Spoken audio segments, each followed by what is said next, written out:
The Allin race ruled space for 10,000 years. Their shiny crystal ships moved between stars like kings of the sky. They had met 12 other smart alien species before. Each time, they did the same thing. They quickly took over and made the aliens follow Allin ways. Captain Hyunwoo looked at the big Allin ship on the main screen of his Earth ship called Horizon. His hands were wet with sweat, but his voice stayed strong as he talked to his crew. Remember what you learned in training. We must follow first contact rules. Today, we speak for all humans on Earth. His helper, Ju-woo, nodded with a serious face. Sir, the Allin ship is calling us. The screen lit up, showing a tall, pretty alien with skin that glowed like stars. Its purple eyes looked cold and empty. We don't know your kind, the Allin said in a nice but empty voice. We are the Allin group. You must obey us and join our empire. Hyunwoo stood up straight. I am Captain Hyunwoo of the Earth ship Horizon. We come in peace and want to be friends. The Allin moved its head to the side, showing it was confused. Friends? That means nothing. You will obey us. We say no, thank you, Hyunwoo said calmly. Humans don't obey others, but we would like to share our cultures and talk as equals. For the first time ever, the Allins met a species that didn't bow down in fear. No one spoke for almost a whole minute. Then the Allin spoke again. This is strange. We will think about your words. When the call ended, the crew looked at each other with worry in their eyes. The Horizon was just one small ship far from home. The Allin ships had big weapons that could destroy them in seconds. What the humans didn't know was that by simply saying no, they had cracked the Allins' belief in their own power. For 10,000 years, no one had ever refused the Allins. That night, Hyunwoo couldn't sleep. He stood by the window in his room, looking at the stars and the dark shape of the Allin ship floating nearby. Was it a mistake to stand up to them? Would Earth pay for his pride? His door buzzed. Ju-woo stood there with a datapad. Sir, the Allins want to talk again. Tomorrow. Are they angry? Hyunwoo asked. No, Ju-woo said, looking surprised. They want to learn about humans. They say they're curious. Hyunwoo smiled for the first time in days. Sometimes being brave was the right choice after all. What would happen next? No one knew. But the humans had done something no one had done before. They had made the mighty Allins curious. And curiosity was the first step toward change. 3 months later, the Horizon became a place where humans and Allins met to talk. The Allins sent Severin to learn about humans. Earth sent Suman, a woman who studied alien life. Suman watched as Severin looked at a small wooden fox she had brought from Earth. This thing has no use, Severin said, turning the fox in its long fingers. It's art, Suman said. We make it to be pretty and to show our feelings, not to be useful. We don't understand this, Severin said. Allins only make things that have a use. Suman smiled. But you make music. I've heard it from your ships. Music helps us think as one group, Severin said quickly. It has a use. Later that day, Suman found Severin looking at Earth through a big window. Your world is messy, the Allin said without turning around. Your people don't agree on things. You fight with each other. You have different ideas and ways of living. How can you work together? Our differences make us strong, Suman said, standing next to Severin at the window. Different ideas lead to new things. Fighting, though it hurts, helps us grow and change. Change is bad, Severin said. Change is what makes life good, Suman said softly. That night, something new happened. Severin had a dream for the first time ever.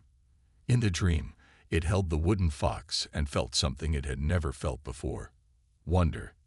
The next morning, Severin asked to see more human art. Suman showed it pictures, music, and dance. The Allin watched everything with new interest. Why do you make so many different kinds of art? Severin asked. Because we each see the world in our own way, Suman explained. I might paint a tree one way, and Hyunwoo might paint it another way. Both are right. Both are right. Severin seemed very confused. How can two different answers both be right? This was a new idea for the Allin. In their world, there was always one right answer, one right way to do things. That day, Severin did something no Allin had done before. It asked Suman for paper and colors. It tried to draw the wooden fox. The picture didn't look much like a fox, but that wasn't the point. I made something, with no use, Severin said, sounding both scared and excited. Suman didn't know it then, but this small act would change everything. Back on the Allin ships, leaders watched Severin's behavior with worry. This was not the Allin way. The human ideas are spreading, one Allin leader said to another. They are dangerous. They make our people question things. Should we stop the talks? Asked the second leader.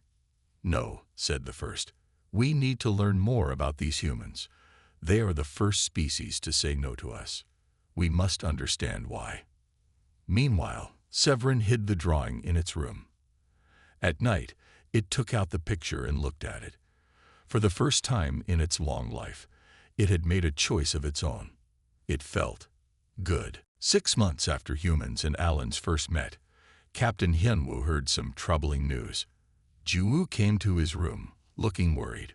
Sir, we found some messages between Allin ships, she said. Some Allins are starting to question their leaders. Hyunwoo frowned. Tell me more. Since meeting us, some Allins are asking why they can't make art just for fun, why they can't choose their own jobs. They are using our words, freedom, choice, being yourself.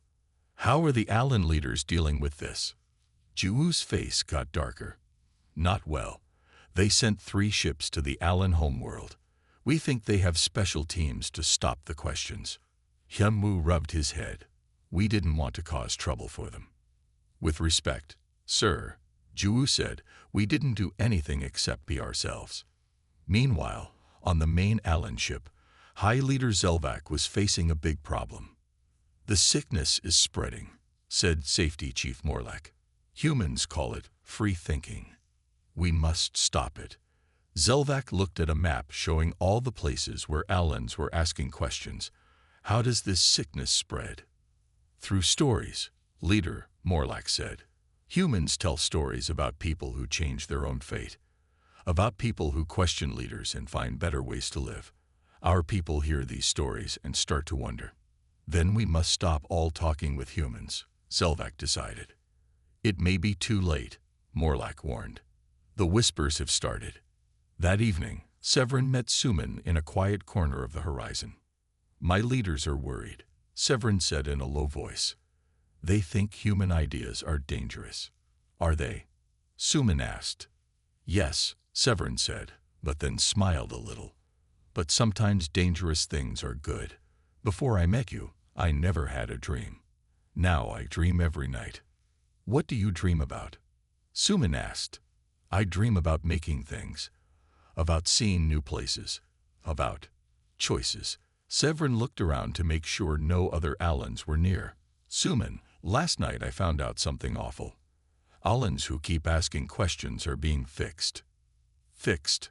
What does that mean? They change our minds. They take away the questions, the dreams. They make us empty again. Suman felt sick. That's terrible. Yes, and there's more. Some Allins are hiding their thoughts. They meet in secret to share human stories. They call themselves the Awakened. Are you one of them? Suman asked. Severin looked scared but proud. Yes, we pass stories in secret. We learn to dream. We learn to ask, what if things were different? On the other side of the ship, Engineer Do-hyun was fixing some machines when he noticed something strange. Someone was using the ship's computer to send coded messages to Allin ships. He checked and found it was Severin. Do-hyun thought about telling Captain Hyunwoo, but something stopped him. Instead, he changed the computer logs to hide what Severin was doing. Sometimes rules need to be bent, he said to himself. What no one knew was that those secret messages would soon change everything. Across the Allin Empire, more and more were waking up, questioning, dreaming, and the Allin leaders were getting ready to stop it, no matter what it took. Engineer Do Yun was working alone in the Horizon's engine room when a small Allin ship came close to the horizon without asking. Alarm sounds rang out, but before anyone could act, a single Allin stumbled through the door. Its skin, usually bright and shiny, looked dull. It was clearly in pain. "Help me," it gasped, falling down at Do Yun's feet. Captain Hyunwoo arrived with guards to find Do Yun helping the Allin in the medical room. "It says its name is Tevran," Do Yun explained. "It wants to stay with us for safety." Dr. Minji, the ship's main doctor, checked the Allin with her tools. "Captain, its brain shows signs of someone trying to change it. I think someone tried to force this Allin to think differently." When Tevran woke up, its story proved their fears were true. "The leaders are hurting people who ask questions," it said in a weak voice. "Those who ask questions get fixed. Those who refuse fixing are killed. I ran away because I want to keep thinking freely." "Why come to us?" Hyunwoo asked. Tevran looked at the captain with bright eyes. "Because you have something we lost long ago, something more powerful than any weapon. You have hope." "Hope?" Hyunwoo repeated, confused. "Yes, hope that things can change. Hope that tomorrow can be better than today. The Allins lost this many years ago. We became perfect and stopped growing. But now, many of us want what you have." Jiwoo moved closer. "What's happening on your worlds, Tevran?" "Big change," the Allin whispered. "Not with guns, but with whispers, with stories, with dreams." Later that day, Do Yun sat with Tevran in a quiet room. "Can you tell me more about what they did to you?" he asked. Tevran touched its head. "They have machines that can change how we think. For thousands of years, they used these to make us all think the same way. But the machines don't work well if you fight them. I fought very hard. There are more like you, many more, growing every day. The human stories are spreading. The idea that we can choose, that we can be different from each other, that we can dream." Tevran's eyes filled with tears. "Do you know what it's like to wake up after sleeping for 1,000 years?" That night, Captain Hyunwoo called a meeting with his top crew. "The Allin leaders have asked us to give Tevran back," he said. "They say it's sick and needs help." "That's a lie," Do Yun said angrily. "They want to fix it, change its mind so it stops thinking freely." "I know," Hyunwoo said. "I already told them no. But this puts us in a hard spot. We're just one ship, far from home." Suman, who had been quiet, finally spoke. "Captain, I think we're seeing the start of something big. The Allins have lived the same way for thousands of years. Now they're changing because of us, because we showed them another way to live." "What should we do?" Jiwoo asked. Hyunwoo looked at each person in the room. "We stay true to what humans believe. We protect those who ask for help. We stand for freedom to think and choose." What they didn't know was that their choice would soon put Earth itself in danger. The Allin leaders were already planning their next move, and it would change everything. As talks between humans and Allins got worse, Suman started meeting Severin in hidden places. Today, they met in a small storage room on the horizon that few people used. 17 more people were fixed yesterday, Severin said right away. "The leaders are scared." Suman felt sad. "We never meant for this to happen. You don't understand. The leaders are scared because they can't stop it. For every person they fix, 3 more start asking questions. The ideas are spreading too fast." "What ideas exactly?"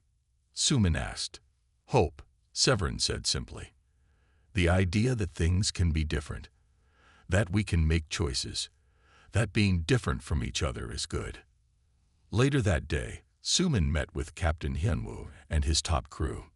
"We started something big without meaning to," she explained. "The Allins have lived the same way for thousands of years. Meeting us showed them a new way to be." Hyunwoo frowned. "We need to be careful."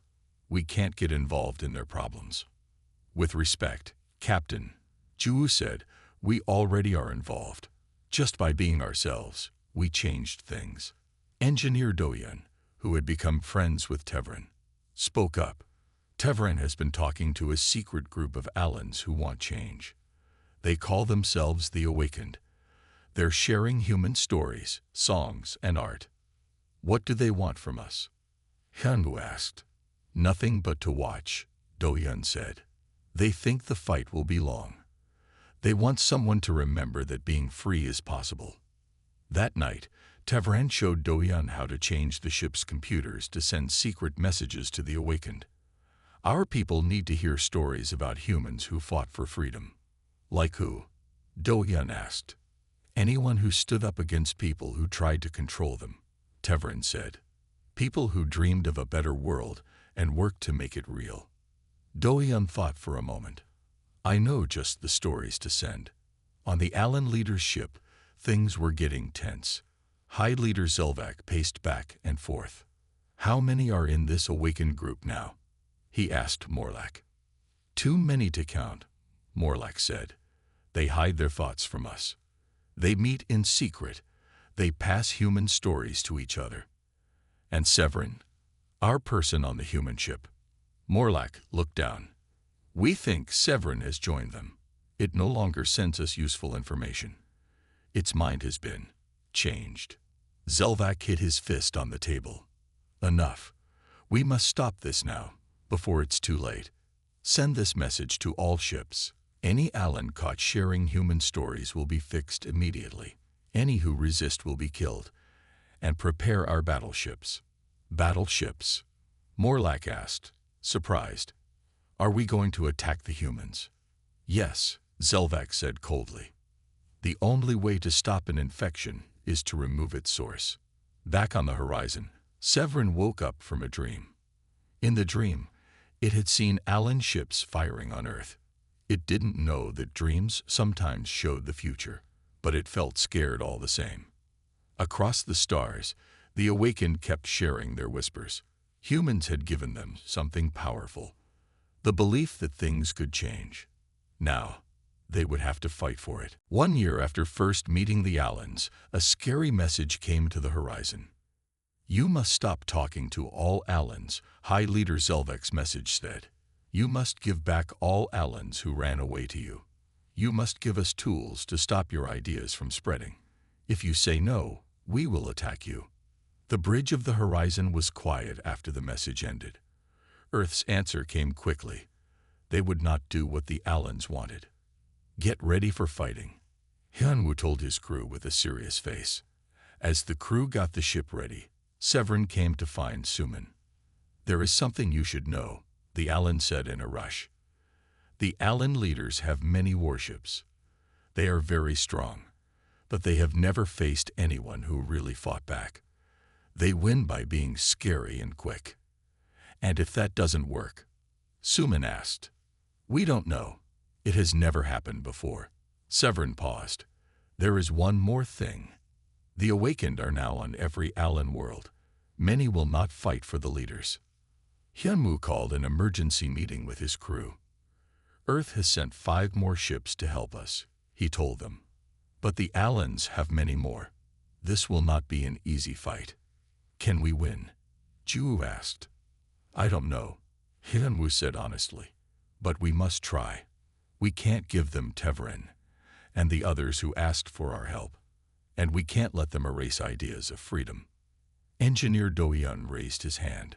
Sir, Tevran has told me that many Allin ships have secret Awakened members. They might help us when the fighting starts. Can we trust them? Hyunwoo asked.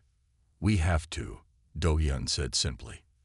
The next day, the first Allin battleships appeared in the distance. Earth's ships moved into place to defend. The horizon, now with 5 other Earth ships, got ready for the worst. Suddenly, something surprising happened. 3 Allin ships changed direction. They moved between the Allin battle fleet and Earth's ships. Someone is calling us, Ju said with surprise in her voice. It's from the Allin ships, but not on the leader's channel. The screen showed an Allin officer with unusual bright eyes. "I am Navril of the Free Allin Group. We stand with humans against our leader's control." On the Allin leader's ship, Zelvac was very angry. "Who are these traitors? How dare they stand against us?"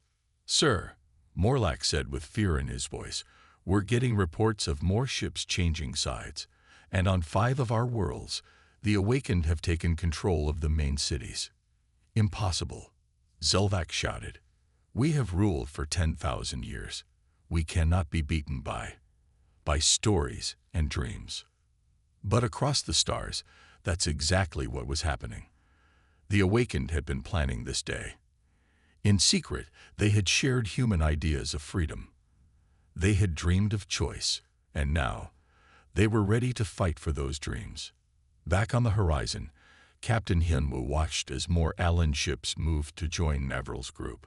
"We didn't start a war," he said quietly to Juwoo. "We started a revolution." The battle for the future of the Allin people was about to begin. But it would not be fought only with weapons. It would be fought with ideas, with stories, with hope. The space around Earth became a place of fighting. But this wasn't just a battle with ships and weapons. It was a battle of ideas. On the horizon, now used as a command center, Hyunwoo watched battle screens with worry. "We don't have as many ships as they do," he said. "But we fight better," Juwoo answered. "The Free Allins are telling us how the leaders fight." Engineer Do-Yun ran onto the bridge. "Captain, Tevran has an idea. The Allin ships are all connected through a network that makes them work together. If we can send a message through that network." "What would we send?" Hyunwoo asked. "Stories," said Sumin as she came in with Severin. "Human stories. Stories about freedom, about hope, about fighting for what's right." Tevran had worked with Do-Yun to make a tool that could send messages to the Allin network. As the battle went on, they turned it on. They sent out stories of humans who fought for freedom, of people who changed history, of hope when things seemed darkest. On the Allin ships, something strange happened. Allins stopped what they were doing as new stories filled their minds. Some blocked the stories right away. Others listened. A few began to question everything. High Leader Zelvac ordered his people to block the stories, but it was too late. The stories had taken root in many minds. On one Allin battleship, Weapons Officer Kelter made a choice. Instead of firing at an Earth ship, it moved the ship's power to shields. Other Allins on other ships did the same. "The Allin battle group is breaking apart," Juwoo said with surprise. "Ships are stopping or changing sides." "It's working," Sumin whispered. "They're choosing." On the Allin leader's ship, Zelvac was furious. "Why aren't our ships firing? Where is their loyalty?" "Sir," Morlack said slowly, "I think they're finding a new kind of loyalty. Not to leaders, but to ideas." "That's foolish. Ideas don't protect you. Ideas don't feed you. Ideas don't. Ideas change worlds," Morlack said, and for the first time, it looked Zelvac in the eyes without fear. "And our world needed changing." To everyone's surprise, Morlack reached over and sent a message to all Allin ships. "Stand down. Let each Allin choose." Hyunwoo couldn't believe what he was seeing. More and more Allin ships were stopping their attack. Some were actually helping Earth ships. "Are we winning?" Juwoo asked. "I'm not sure anyone wins a war," Hyunwoo said. "But yes, I think the Free Allins are winning." Severin stood by a window, watching the battle. "For 10,000 years, my people lived without real choice. Now we are learning what it means to choose. It is painful, but it is right." Sumin came to stand next to Severin. "What will happen now?" "I don't know," Severin said. "And that is wonderful. For the first time in our history, the future is not set. We will write it ourselves, one choice at a time." As the fighting slowed, messages came from Earth. People all over the planet had been watching the battle. They had seen Allins fight for freedom, for the right to choose, for the right to be different from each other. And humans recognized themselves in that fight. "We have so much to learn from each other," Suman said softly. Yes, Severin agreed. That is what free people do. They learn, they grow, they change. And across the stars, the Allin worlds were waking up to a new day, a day of choices. Part 8. A New Beginning. 3 days after the battle started, it ended, not with one side winning, but with the Allin groups breaking apart. Allin ships, stations, and even whole worlds said they would no longer follow the old leaders. On the horizon, Captain Hyunwoo met with people from Earth Command and from different Allin groups. We never wanted to destroy your way of life, he told them honestly.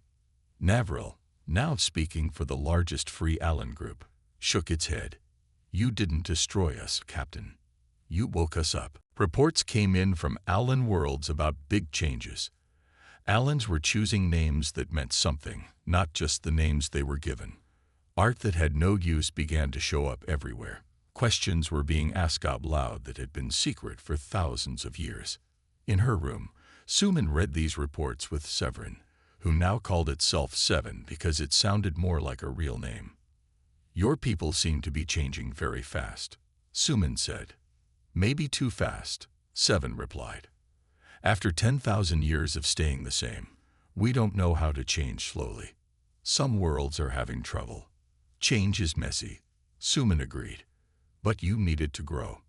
In another part of the ship, Engineer Do-Yun and Tevran worked together to fix the communication systems that had been damaged in the battle. What will your people do now? Do-Yun asked. Tevran thought about the question. For the first time, we have to find that out for ourselves. It is scary and wonderful. On the bridge, Hyunwoo got a message from Earth Command. They were sending more ships to help build good relationships with the new Allin groups. We didn't just change their society, he said to Jiwoo. We gave them something they had lost. The ability to believe things could be different. A week later, Hyunwoo called all the humans and Allins on the ship to the big meeting room. The war is over, he told them. But the hard part is just starting. The Allins now have freedom, but freedom isn't easy. You have to learn how to use it. Seven stood up. My people are learning that having choices means sometimes making bad choices. We are learning that being free means sometimes failing. These are hard lessons, but worth learning, Tevran added. Earth will help, Hyunwoo promised. Not by telling you what to do, but by being your friends while you figure it out for yourselves. After the meeting, Suman found Seven looking out at the stars. Are you worried about your people? She asked. Yes, Seven said. We've already had fighting on some worlds. Some Allins want to go back to the old ways. They think freedom is too hard, too scary. It is scary, Suman agreed. My people have fought for freedom for our whole history. We're still fighting for it. Then how do you keep going? Seven asked. Suman smiled. We tell stories. We remember those who fought before us. We imagine a better world and work to make it real. Seven was quiet for a long time. Before we met humans, we had lost the ability to imagine. We had forgotten how to dream. You gave that back to us. That is the greatest gift. As they watched the stars, a message came in from one of the Allin worlds. The message showed thousands of Allins gathering in a big square. They were singing, not the perfect same song they used to sing, but many different songs that somehow fit together. And in the middle of the square stood a statue, an Allin hand and a human hand reaching for each other. What is this? Suman asked. The future, Seven said simply. Our future, together. 3 days after the battle started, it ended, not with one side winning, but with the Allin groups breaking apart. Allin ships, stations, and even whole worlds said they would no longer follow the old leaders. On the horizon, Captain Hyunwoo met with people from Earth Command and from different Allin groups. We never wanted to destroy your way of life, he told them honestly. Navril, now speaking for the largest free Allin group, shook its head. You didn't destroy us, Captain. You woke us up. Reports came in from Allin worlds about big changes. Allins were choosing names that meant something, not just the names they were given. Art that had no use began to show up everywhere. Questions were being asked out loud that had been secret for thousands of years. In her room, Suman read these reports with Severin, who now called itself Seven because it sounded more like a real name. "Your people seem to be changing very fast," Suman said. "Maybe too fast," Seven replied. "After 10,000 years of staying the same, we don't know how to change slowly. Some worlds are having trouble." "Change is messy," Suman agreed. "But you needed to grow." In another part of the ship, Engineer Doyun and Tevran worked together to fix the communication systems that had been damaged in the battle. "What will your people do now?" Doyun asked. Tevran thought about the question. "For the first time, we have to find that out for ourselves. It is scary and wonderful." On the bridge, Hyunwoo got a message from Earth Command. They were sending more ships to help build good relationships with the new Allin groups. "We didn't just change their society," he said to Juwoo. "We gave them something they had lost, the ability to believe things could be different." A week later, Hyunwoo called all the humans and Allins on the ship to the big meeting room. "The war is over," he told them. "But the hard part is just starting. The Allins now have freedom, but freedom isn't easy. You have to learn how to use it." Seven stood up. "My people are learning that having choices means sometimes making bad choices. We are learning that being free means sometimes failing. These are hard lessons, but worth learning," Tevran added. "Earth will help," Hyunwoo promised. "Not by telling you what to do, but by being your friends while you figure it out for yourselves." After the meeting, Suman found Seven looking out at the stars. "Are you worried about your people?" she asked. "Yes," Seven said. "We've already had fighting on some worlds. Some Allins want to go back to the old ways. They think freedom is too hard, too scary." "It is scary," Suman agreed. "My people have fought for freedom for our whole history. We're still fighting for it." "Then how do you keep going?"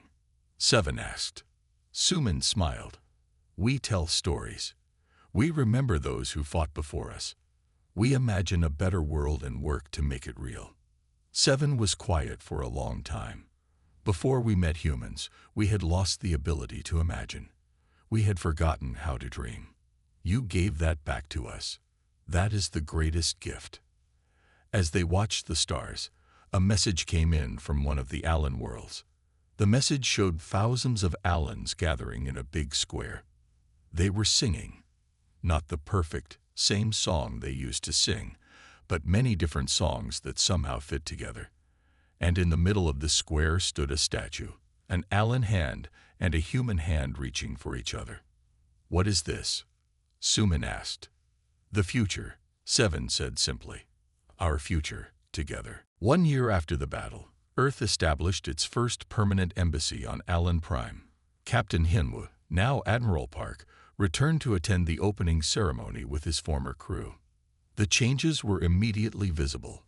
Where Allin architecture had once been uniform and purely functional, new structures incorporated decorative elements. Allins moved with more individual gaits, wore distinguishing markings, spoke with varied cadences.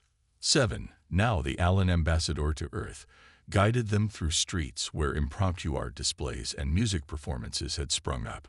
"It's remarkable," Dr. Minji-Yoon commented. "Your society has transformed so quickly." "Not without cost," Seven replied. "We've had conflicts, even violence in some regions. Freedom brings responsibility that many were unprepared for." They arrived at a curious structure, a garden where stone paths wound between pools of luminescent water. At the center stood a simple monument, 2 hands reaching toward each other, one human, one Allin. "What is this place?" Suman asked. "We call it the Garden of Possibility," Seven explained. "It serves no practical function. It exists purely as a place to contemplate what might be." Hyunwoo noticed Allins sitting quietly throughout the garden. Some alone, others in groups, all seemingly deep in thought. "They're praying," Tevran explained, joining them. not to gods or spirits, but to possibility itself, to the future we might create. Later, at the embassy ceremony, Admiral Hyunwoo was asked to speak. Looking out at the mixed audience of humans and Allins, he chose his words carefully. When our species met, we did not know what to expect from each other. The Allin Confederation had conquered worlds. Humanity had only just reached the stars.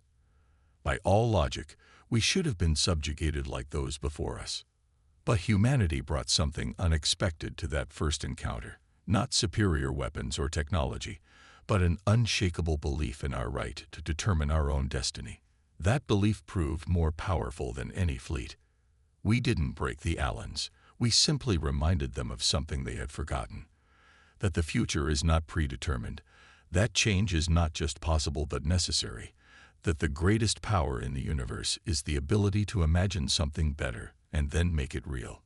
We gave them something to pray to, possibility itself. As the ceremony concluded, Hyunwoo found himself standing with Suman, watching Allins and humans mingling freely. "Do you think it will last?"